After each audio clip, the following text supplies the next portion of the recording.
Ruang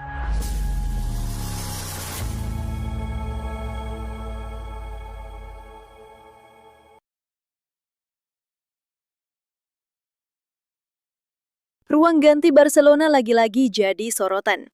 Bukan karena hasil pertandingan, tapi karena kabar adanya ketegangan di balik layar, tepatnya antara Hansi Flick dan sang direktur olahraga, Deco. Sumber dari program El Larguero di Cadena Ser mengungkap, hubungan keduanya memanas setelah muncul kasus sepele tapi sensitif, keterlambatan Lamine Yamal. Flick dikenal perfeksionis soal disiplin. Dalam sistemnya, waktu bukan sekedar angka, tapi cerminan profesionalisme. Sebelumnya, Jules Koundé, rapinya, bahkan Iñaki Peña pernah dicadangkan karena datang terlambat. Tapi anehnya hal itu tak berlaku pada Lamine Yamal. Sang pemain muda datang terlambat ke rapat tim jelang laga Liga Champions kontra Paris Saint-Germain, namun tetap masuk starting 11 dan bermain penuh. Disinilah masalah bermula. Flick dikabarkan kecewa karena merasa aturan yang ia tegakkan mulai tergerus intervensi manajemen. Deco disebut turun tangan agar Yamal tidak dijatuhi hukuman, dengan alasan mempertahankan keharmonisan dan melindungi aset muda klub. Tapi dari kacamata seorang pelatih seperti Flick, keputusan itu bisa jadi bom waktu. Karena begitu keadilan di ruang ganti mulai pilih-pilih, wibawa pelatih pun ikut terkikis. Masalah ini bukan sekedar soal keterlambatan, ini soal prinsip dan otoritas. Bagi Flick, kedisiplinan adalah fondasi tim, dan jika direksi ikut campur dalam keputusan internal ruang ganti, itu bisa menciptakan garis abu-abu antara siapa yang berhak memimpin dan siapa yang sebenarnya berkuasa. Situasi seperti ini sering jadi akar perpecahan di klub besar. Dan Barcelona sudah pernah punya catatan buruk soal itu di masa lalu. Di sisi lain, pihak klub juga punya kekhawatiran tersendiri terhadap kehidupan pribadi Lamine Yamal. Sorotan publik terhadap gaya hidupnya, dari pesta ulang tahun yang berlebihan, hubungan asmara dengan selebritas Nicky Nicole, hingga dinamika keluarganya mulai dianggap terlalu bising. Bukan karena sawah, tapi karena semua itu bisa mengganggu fokus pemain muda yang baru saja menembus panggung elit. Namun jika bicara soal lapangan, Yamal tetaplah aset emas. Dalam usia semuda itu, ia sudah menunjukkan kualitas luar biasa. Kemampuan dribble tajam, visi bermain matang, dan keberanian mengambil tanggung jawab di laga besar. Cedera yang kini ia alami memang membuatnya harus menepi sejenak, tapi Barcelona berharap ia bisa pulih tepat waktu untuk El Clasico di Santiago Bernabeu. Pada akhirnya, kisah ini bukan sekadar tentang seorang pemain yang telat atau pelatih yang marah. Ini refleksi dari tantangan modern di klub besar, menjaga keseimbangan antara disiplin, politik internal, dan perlakuan terhadap pemain muda berbakat. Hansi Flick ingin keadilan dijalankan tanpa kompromi. Sementara manajemen berusaha menjaga harmoni dan nilai investasi klub. Siapa yang benar? Mungkin keduanya punya alasan. Tapi satu hal yang pasti, jika Barcelona ingin stabil dan kembali menakutkan di Eropa, mereka harus segera menemukan titik temu antara prinsip dan kebijakan. Karena di klub sebesar Barca, kejelasan otoritas bukan hanya soal ego, tapi soal masa depan. Di tengah kabar gesekan internal antara Hansi Flick dan manajemen klub, muncul kisah lain yang justru menggambarkan sisi tenang dan dewasa dari ruang ganti Barcelona. Sosok itu adalah Eric Garcia, pemain yang sempat diambang pintu keluar, namun kini justru menemukan kembali tempatnya di bawah kepemimpinan sang pelatih Jerman. Garcia tak menampik, musim panas lalu adalah masa penuh ketidakpastian. Banyak klub tertarik, bahkan Paris Saint-Germain sempat disebut siap menampungnya. Tapi satu percakapan pribadi dengan Hansi Flick mengubah segalanya. Menurut pengakuannya kepada Sport, dialog itu bukan hanya sekedar pembicaraan taktis, melainkan momen reflektif yang membuatnya merasa kembali dipercaya. Namun yang paling menentukan justru bukan di ruang rapat, melainkan di atas lapangan. Tepatnya dalam laga kontra Benfica. Saat itu bursa transfer masih terbuka dan posisi Garcia di skuad belum pasti. Ia tidak tampil sejak awal, tapi ketika dimasukkan dampaknya langsung terasa.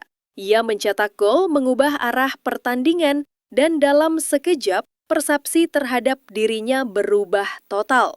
Itu pertandingan yang mengubah segalanya, ucap Garcia.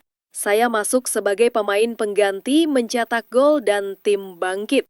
Dari situ saya belajar bahwa setiap menit di lapangan adalah kesempatan untuk membuktikan diri. Momen itu menjadi titik balik. Bukan hanya karena golnya, tetapi karena mentalitasnya. Garcia menunjukkan bahwa ia siap bertarung untuk tempatnya di tim bahkan ketika posisinya tak lagi aman. Dan Flick yang sangat menghargai pemain dengan disiplin serta komitmen seperti itu, melihat sesuatu yang pantas dipertahankan. Dalam sepak bola modern, fleksibilitas juga jadi nilai tambah besar. Dan disitulah keunggulan Garcia semakin menonjol. Ia bisa bermain sebagai bek tengah, gelandang bertahan, bahkan terkadang sebagai bek kanan. Bagi Flick yang senang dengan sistem rotasi dan pressing tinggi, tipe pemain seperti Garcia adalah aset berharga. Garcia sendiri mengaku mulai memahami arti penting menjadi pemain serba bisa. Semakin banyak posisi yang bisa Anda mainkan, semakin besar peluang Anda untuk membantu tim, ujarnya. Dulu saya mungkin tidak memikirkannya, tapi sekarang saya sadar. Itu salah satu alasan saya masih di sini. Sempat tergoda untuk kembali ke Girona, tempat ia sempat menemukan ritme bermain, Garcia akhirnya memilih bertahan. Keputusan yang mungkin tidak populer kala itu, tapi kini mulai terbukti tepat. Ia kembali dipercaya, tampil konsisten, dan yang terpenting mendapatkan kepercayaan pelatih. Dalam konteks situasi internal Barcelona saat ini, kisah Eric Garcia terasa seperti kontras yang menarik. Di saat isu otoritas pelatih dan intervensi manajemen mulai ramai dibicarakan, Garcia justru jadi contoh ideal bagaimana hubungan yang jujur antara pemain dan pelatih bisa menghasilkan stabilitas. Kisahnya mengingatkan bahwa di balik gemerlap bintang muda seperti Lamine Yamal dan drama di tingkat direksi, Barcelona masih punya sosok-sosok pekerja keras yang memilih jalan sunyi, membangun karir dengan kesabaran, bukan sorotan. Dan mungkin dari situlah fondasi baru Barca akan tumbuh. Bukan dari kontroversi, tapi dari pemain yang tahu arti kesetiaan kerja keras dan pembuktian tanpa banyak bicara.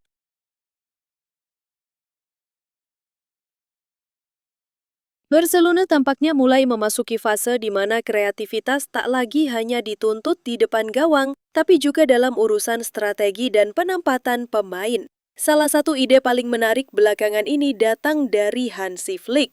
Dan kali ini, sosok yang menjadi proyek eksperimentalnya adalah Andreas Christensen. Bek asal Denmark itu secara mengejutkan tampil sebagai bek kanan saat membela negaranya di laga kualifikasi Piala Dunia. Sebuah keputusan yang awalnya terasa janggal, tapi kemudian justru menuai banyak pujian. Bukan tanpa alasan. Di balik eksperimen itu ternyata ada tangan dingin Flick yang melihat potensi Christensen lebih luas dari sekedar posisi tradisionalnya sebagai bek tengah. Musim ini, Christensen memang tengah menjalani masa yang tidak mudah di Camp Nou. Persaingan di jantung pertahanan begitu padat, dengan Pau Cubarsí, Ronald Araujo, dan Eric Garcia yang tampil stabil. Ia tak lagi menjadi pilihan utama seperti di musim-musim sebelumnya, dan menit bermainnya kian menipis. Dalam situasi seperti itu, seorang pelatih dengan visi tajam bisa melihat sesuatu yang berbeda, dan Flick tampaknya menemukan celah itu. Menurut laporan Sport, Flick sudah berbicara langsung dengan pelatih timnas Denmark Brian Reimer beberapa pekan sebelum jeda internasional.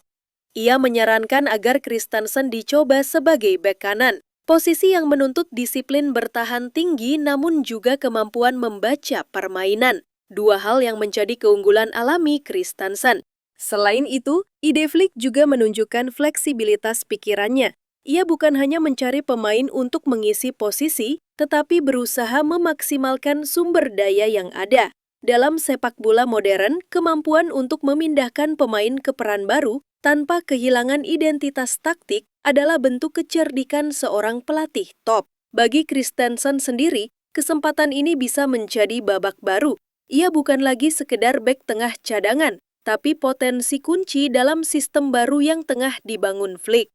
Dan jika eksperimen ini benar-benar diterapkan di Barcelona, mungkin laga melawan Girona akhir pekan ini akan menjadi awal dari sesuatu yang lebih besar. Sebuah redefinisi peran seorang bek, hasil dari pandangan visioner seorang Hansi Flick.